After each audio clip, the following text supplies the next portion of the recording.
At Rocket, we believe that building on the web should feel like a creative adventure, fast, fluid, and fun. This often involves experimenting with new ideas, exploring different prompts, or testing unexpected angles. It's all part of the process.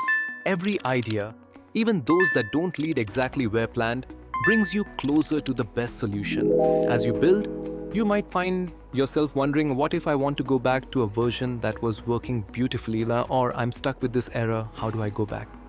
Let's explore that. Here's an e-commerce website I've been working on, designed for a Gen Z audience. Initially, I went for a dark neon plus orange theme.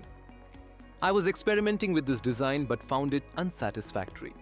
Now I want to revert to the original version provided by Rocket, so I'll use the rollback feature. Today, we'll see how to roll back and retrieve what you want.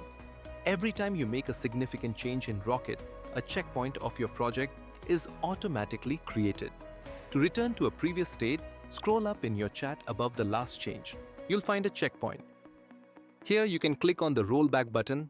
It will notify you that rolling back will undo all changes made since the checkpoint. Current work will be lost and cannot be recovered. You'll revert to the previous version. This action wipes out any recent changes, including code and preview alterations. Now I have the version initially created by Rocket.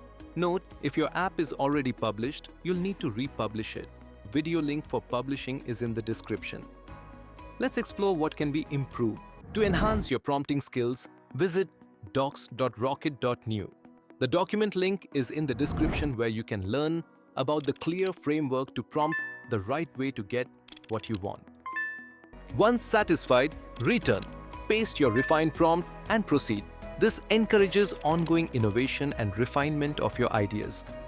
If you have suggestions, questions, or requests for other videos, drop a comment or join our community.